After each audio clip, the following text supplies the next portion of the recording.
Fitness Movement is brought to you by Zor Fitness. We offer coaching and individualized program design, as well as educational content for coaches and athletes. It's all one place, zorfitness.com. I washed my hair for this. Oh, man. Not really. Yesterday was hair wash day, though.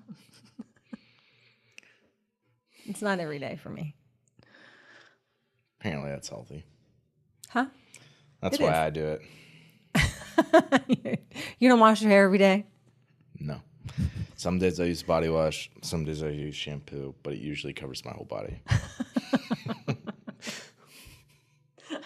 Okay. I'm sure it's fine. It looks great. It just depends where it starts. If it's shampoo, it starts in my head and then works its way down. You don't go the same way every time? You don't have a routine where you like do your hair first and then... If it's shampoo, I'll do my hair first. But if it's body wash, it starts on my body, and then I'll just take some and put it up on my hair quick. Oh, jeez. I was like, this will maybe help it smell okay. I mean, I don't have that much hair. No.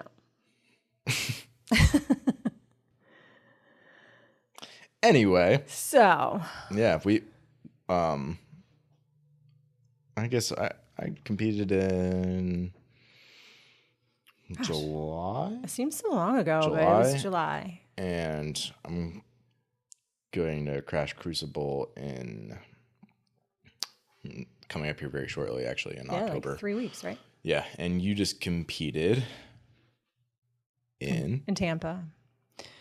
Tampa Bay Games. Tampa Bay Games.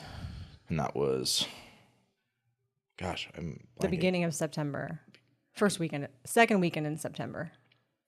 Yeah. Seems so long ago. It does. It really wasn't that long ago. No. I mean, you basically just got done deloading. Yeah. You're back to training. So that was like the first, I don't want to say real comp, but first real comp you were at. Yeah. I mean, you've done a lot of local stuff. Yeah. Which is just different to travel to an event and like have it be a bigger event. That's like, I guess maybe a good way to put it is like, it wasn't like hosted at a gym. Right.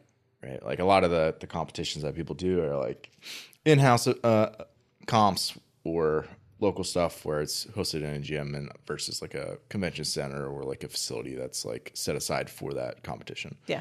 Which Crash is one of the few that's kind of like a high level competition that's in a gym. It's kind of unique in that way. Wow. But, I mean, it's a big gym. I was going to say it's got to be a big gym. Yeah. Wow. I haven't been there, but I mean, it's definitely big. I mean, they have like an auxiliary gym to like warm up in, and it's pretty sweet. I mean, it's kind of like multiple. I don't want to call them multiple floors because it's not like set up that way, but it's like, you know, different areas. Like they have a turf space and a stall mat area. Yeah. Yeah. So anyway, just kind of want to talk through, you know, experiences of competing and traveling to compete, and you know.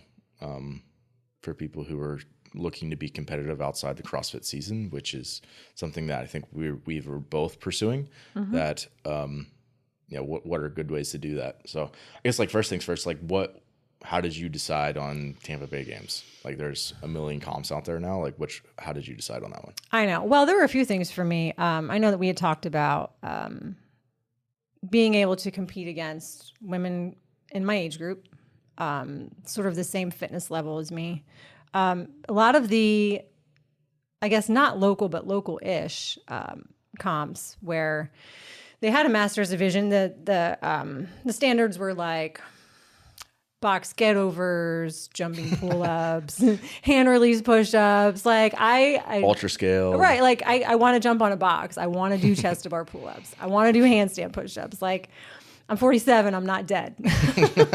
Like, are you serious? Like, it just, the standards were so low. It was almost kind of offensive. So I just kind of looked. You actually sent me a bunch. I loved Florida. I've always loved Florida. And we were going there quite a bit in the past. So Nick will actually go along if it's in Florida. Yeah. He loves to go to that one. But I just I found the standards to be something that were challenging. And I would have to push for, and it would just be a fun atmosphere. So that's kind of how I chose that one. I wanted to be on a big floor, the big rig, like all the people, the whole experience of it. So it was really fun. Yeah. Yeah. I mean, there are so many good options that it's just sort of like pick one that it seems like it would be fun to go to. Yeah. Like, I think that's kind of like the biggest thing is like, if you're not a professional athlete, like, don't care if it's, you know, I don't even know what, like, I guess like most things people think about is like, you know, who are they competing against and like the prize purse. And it's like, right. That shouldn't really, I mean, unless you're like, oh, I'm definitely going to win this. Right. Which again, like if it's a competition that actually has any sort of a prize purse and you think of that, you're probably like a games athlete. Right. Right. Because like there's going to be obviously a lot of other people are in the same boat. Sure. So, yeah, it's just like, you know, what would be a good experience that would push myself a little bit, continue to like set a interim goal for me of like allowing myself to continue to like push the envelope in training. Yeah. Have a good date on the calendar and then like travel somewhere that's cool to a well-run event and have some fun with it. Yeah. A date on the calendar has always been good for me, just to have something to work on, something to stay focused. I think I do pretty well in general with staying focused as a whole, but just to have something to work towards and to look forward to. Yeah, it's different training for, say you're training for like the 25 CrossFit game season, so like opening quarters. Yeah. It's like, it's really hard to train for that when you're in August.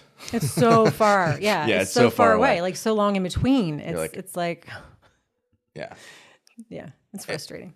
And like, I guess maybe compared to if you're like, you're just not going to bring the same intensity that you would to a training piece if it's, you know, in February, right? Early February versus, yeah, like 6 months away or something. Right? And even it's just not, like the fact that it's like right there, yeah, makes it like, okay, I kind of have to push and get ready for this, and then like like mentally you're just kind of like gearing up for it, so it's like easier to do that too in a way. Sure, and you know typically you know the events, so you can just really like fine tune things, get excited for it, try it out. Yeah. Yeah, that's definitely one of the things that's a little bit different for most in-person events is that they release the events ahead of time to kind of like create hype around it, and like depending on the event, like maybe drive signups as well. So you might have the events over a month ahead of time, which is very different. You could completely alter all of your training around that if you wanted to. Yeah, and it that's maybe really did. Nice. It can be nice. Why would it not be? I don't love training for events that I know for like weeks ahead of time. Why? Because you just do the same things again and again. Oh, I know. I just got done doing that. Yes. I was like, I don't think I've ever done that. Like, I think that some of the smaller comps that I've done locally, we did a little bit of that, but this was like 6 weeks of literally doing the same movements in different combinations, in different time frames, in different reps. So I was like, oh my God, I got to ride this bike again. Oh, I gotta do these thrusters again.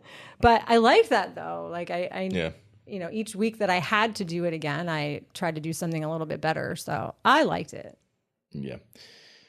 I mean, you kind of have to find purpose in doing the same things again and again. Right. Like you have to find a way to improve it or to, you know, work to find different techniques that you could use or to clean up things or to, you know, make transitions a little bit quicker, like little things like that. Otherwise you're just kind of, for me, drive yourself insane a little bit. If you're just like, here we go again, another high effort piece of, you know, devil's press and echo bike. Here we go. So fun. Yeah. And then I think maybe the other thing for you is like, this was sort of the opposite time of year, is like almost like 6 months away from when you'll compete in like the game season. So it was kind of like a good off season. I don't want to call it a checkpoint because it was more than that, but in a way it's also a way to see where your fitness is at and what would normally be an off season. Sure. Yeah. I agree with that. Yeah. Yeah. Did you have any like expectations when you were going into it? My first expectation really was to have fun. Like I said, I'd never done anything that big before and that, you know, to that extent. So I really just wanted to go have fun with it. do the best that I could, obviously, but I didn't want to be last and I wasn't last. And so those are my things. I'm like, have fun. Don't come in last. And it used to be, don't cry. There was no crying. I didn't even, I mean, I had a great time. So it was really a good experience. The bad comp if I cry. Yeah, it's happened before. It's been just like, I went in, it was a long time ago. I went in like with all this hype and all this, like I had myself so worked up and I was outside crying halfway through. It was terrible. Yeah. Yeah. Yeah. I mean, even like you can, even if you didn't have any expectations for like placing or things like that, like you still end up creating expectations based on like how training went leading up to it. It's like, yeah, okay, this is how this felt and this was my training times, and like it's easy to like beat yourself up if you didn't like at least match that. Yeah. But it's tough too. Like the atmosphere is totally different and the setup is different. And you're in your home gym and you don't know what the lane is going to be set up like, and you don't know how high the bars are going to be. And so you can't really expect to perform there exactly the way you did here, because you're just not gonna. Yeah. And that's like one of the big differences between like a qualifier and an in-person event is like if you're preparing for qualifiers, it's like you do the 24.1 triangle or 24.2 triangle, right? Mm-hmm. Row, deadlift, double under. It's like you just put everything as close as you possibly can and transition real quick. Zero transition time. Exactly. Whereas like if you have an in-person event, like likely you're going to be in a lane. So like you're going to have to advance. Mm-hmm. You're probably going to have to like move a barbell or dumbbells down the lane to signify where you're at. Maybe you'll have to move a chest piece. Likely like the bars are set for tall guys and you have to jump up and try to reach them. Like maybe you have to use a crash pad to get up, or like a little J-cup thing. Bad. Yeah. That was a nightmare. That's the only thing that I wish I had been better prepared for. But I mean, you just never know. Yeah. You never know. So like starting your kip is way different coming from a complete dead hang, because you have to like climb up. Yeah. Every single time. And then every time you drop down, it's like falling off a cliff. Like you're so high and it's like so much energy to drop. It was something, but I just kept chipping away at it. You just keep getting back up. There's nothing you can do. Yeah. Yep. And there's always little quirky things like that. That equipment is different than what you have at your gym. Mm-hmm. I mean, even stuff you've never used before, like the tank. I was like, I had no idea what to expect. Yeah. That ended up being really cool, but like, man, I sure hope I get to try one, because I've never pushed one. Yeah. So. And that kind of stuff can also be like, it's fun, but then it's also like kind of stressful because it's an unknown. Yeah. So it's like, it's fun to get on new implements or, have new experiences like, a beach run or, like random things like that like have come out in a lot of competitions. It's like fun and different, kind of unknown, but that's also like what a big chunk of the appeal is, I think. Yeah, for sure. Yeah. Like bottom line is you're going for the experience. Mm-hmm. So it's like, you gotta find a way to enjoy it and at least, just be aware that things aren't always going to go perfectly to plan. No, especially the warm-up area. You just never know. Like that was, I mean, if it's so congested, it was outside, it was 100 degrees, like 100% humidity. And then you go inside and you're freezing because the air condition is cranked. But yeah, people are, pushing and shoving. There's only so many barbells. And it's like, well, are you going next? Are you in this heat? Because I'm in the next heat. I'm like, go ahead. It's like all yours. Yeah. It was pretty intense out there. So, did you have any like judging debacles or anything? Was that judging pretty good? No, I gotta say the judges were pretty awesome. They were pretty fair. I mean, I got no repped when I should have gotten no repped, and they understood the movements well. They knew what was going on. They were pretty fair. So did you count double unders? There were no double unders, so thank God for that. Oh, Ben. If I ever lose a workout with double unders, even if it has heavy clean jerks and I shit the bag on them. It's my judge was probably counting wrong. Point taken. Got it. Yeah, no, the judges were great. Everybody there was really awesome. Yeah. You think you're gonna do another one? Oh, for sure. Yeah. I would do that one again. Yeah. But boy, once you do one, they all start popping up in your algorithm and it's like, oh, look at this one. Oh, look at this one. Oh, I have this many months to the open. I could squeeze that in. Yeah. There are quite a few out there, but again, it's like you can only travel so far and so many times. So that one was a really good time of the year. School had just started. Not a lot was really going on at home.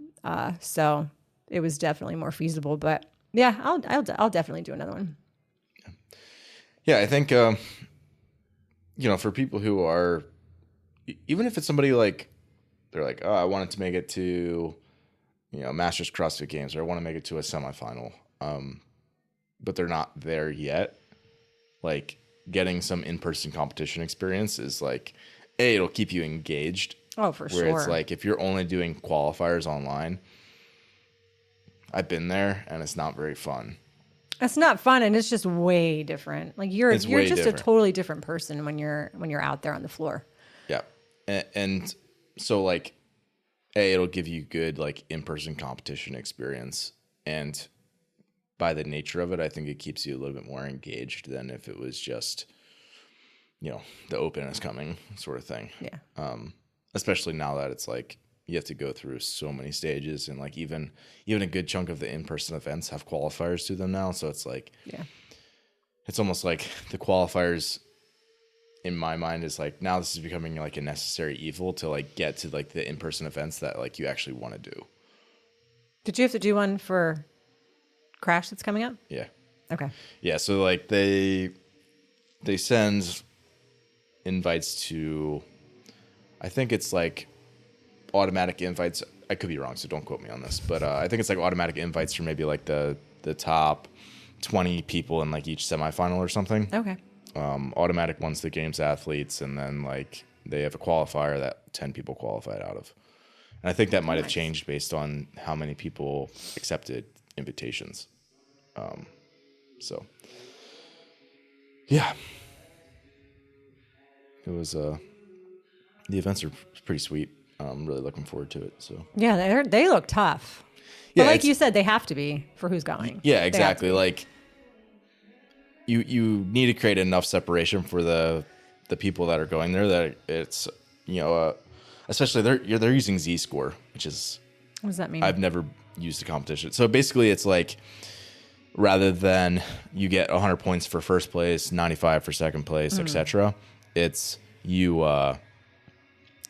like first place they'll still be 100 points, I believe, but it's based on your time or like number of reps that it would be like if there's then a drop off. So for example, and it's kind of complicated, which is one of the negative things about it, but essentially like you're always trying to finish with your best time or score rather than your best placing.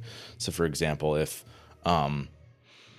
you're ahead and you're like winning the event, you want to like push really hard because it's going to create more point separation between you and like second place and everybody else. So it's not a matter of first, second, third. It's think of it as like it's like the distance between like the first place person and the rest of the field. Okay. So likewise, if you're like dead last in a workout, like you kind of need to keep pushing. Like normally, if it was like, oh, like I'm dead last in this workout, you still have to close the gap. I'm just gonna walk to the finish line in this run workout, like where it's like you're continuing to lose points if you do literally that. Every so second matters. It's literally it's very similar. Like every second counts, but it's like based on like point differential or score differential, time or reps. Yeah, so it is interesting, and it also I think maybe changes like the programming a bit. I haven't really thought about it a ton because like that's my job is to go and perform the best I can, not to worry about how the scoring system impacts things. But no over analyzing. Yeah, not analyzing from the perspective of like how would I program these workouts differently if I was doing them. Yeah. The only thing that really impacts me is like how might it's maximizing your potential in each workout versus like your placing, which isn't like challenging to do. I mean, in training, you're thinking about trying to maximize your best time or your score anyway, because you don't know where other people are going to be at. Like you might have an idea, but it's not like when you're actually out on the floor, you see that you're coming in for your last run and that like nobody's in front of you and nobody's behind you, so I can just cruise on through. Whereas like in this one, you'll just keep hammering the whole way through. So in that way, it like really, it kind of challenges people to push their intensity the entire time, regardless of where they're at. It's pretty cool. It is. Yeah. I mean, there's other resources out there on it that like people have like done like full shows and things about it, but it's basically like the argument for it is that if you are doing a fitness competition, you want to measure people's absolute scores, not their placing. Like if someone's way worse in a particular workout, like you can have like these glaring weaknesses, especially in like the in-person scoring structure of like the, 195, 90 or whatever it is, right? Yeah. Like that drop off, like generally you play to your strengths and it's like you just try to minimize your deterioration of your points on the stuff that you're not as good at. So like this really, again, it kind of changes things in the fact that like you're measured. Yeah. Again, there's still benefit to like, winning by a more significant margin, but also it encourages you not to like lose by a significant margin. So there are subtle ways that it changes strategy and programming, I believe, but overall it's like a cool experience, and like I commend them for like taking you on as like one of the competitions that does it, because it is more complicated. Yeah, I've never heard of it. Personally. So, yeah, but hopefully Brooke can manage the kiddos as I'm out there on the floor. Aw. She's got 2 now to deal with. I know. She'll be great. She That's will so be. Cool they're all going. It's a lot of stress for everybody. I mean, it's a long day. Is it 1 day or 2? It's a long 3 days. 3 days. Yeah. So you compete all 3 days? Yeah. So it's 2 events, 3 events, 2 events, 7 events. Oh gosh. See, mine were all in 1 day. Nick was like, yeah, thank God. But it was still a long day. Like we were there from 6 a.m. to 5 p.m. Yeah. But. Yep. And it's a long day for them. That's the other thing is like Metcon Rush. It was held in a community college that has like this big, like, it was like, 3 basketball courts or whatever. It's like this big indoor facility. Who knows how many square feet. It was huge. But then as a result, you make more divisions and more athletes and masters and teams and it's a lot of divisions, just because you want to pay for facility and like you have it, so you want to fill it up. Vendors are there, like spectators are there, so you want to like give everybody the best experience you can, and by incorporating as many bodies as you can into it and like registrations, that's what kind of drives all that. Sure. And it was very similar, like Tampa Bay was the same way. Yeah. Whereas like because crashes in somebody's gym, it's like a little bit more exclusive, and there's not the need to like front the overhead. Yeah. Like the gym's already there. So it's like there's elite male and female and there's masters. And that's it. So it's like there's going to be less total bodies there. And then also like obviously the people that are there are going to be super bought in. But it'll also just be it's like you can take care of the people that are there a little bit better, just because there's less people. Okay, yeah, that makes sense. And then like this is the point I was trying to get to. The schedule will be a little bit, I don't want to say less condensed, but it'll just be like a little bit less moving pieces, right? Because you just have less division. So it's like likely things will run on time. I mean, they put on a great competition, but either way, like there's just less moving pieces, so there's less that could potentially go wrong from that perspective. So it's like, I guess from Brooke's perspective, it's like it's like you're probably going to get two 2 time slots throughout the day. Even like the second day that has 3 events, it's 2, windows, 2 testing windows. So one's like a back-to-back workout essentially. So a little bit more straightforward, but also like allows for a really good experience. Cool. Yeah. So looking forward to it. Yeah. Prep has been really fun for events like that versus something like the quarterfinals too, just because like you're gonna like they really like incorporating like a lot of different implements and obviously like higher skill things, and part of that's just like JR's taste in programming, but it's also just like you can do that when it's an in-person event and you have all that equipment. When you have it there, you have it there versus the open where you're trying to have mass participation. So I mean, you got to go with what everybody has. Right. Versus like this is like almost the opposite. It's like it's fun to like do stuff that people like normally and not only that, but then it's like stuff that like other people don't have access to, and like that's like its whole thing. Yeah. Right? Like that was it's like a whole one of the element. big things for like the games was like I feel like this was like Dave's thing in particular was like he was always trying to get like a new implement to use that was like different. Whereas like Boz like used much more like movement, like little twists and variations, like pullovers and stuff like that. Whereas like Dave was like, we're gonna give you the snail or the alpaca, or I guess that was Boz's idea, but I'm trying to think of other examples. The pegboard was even one.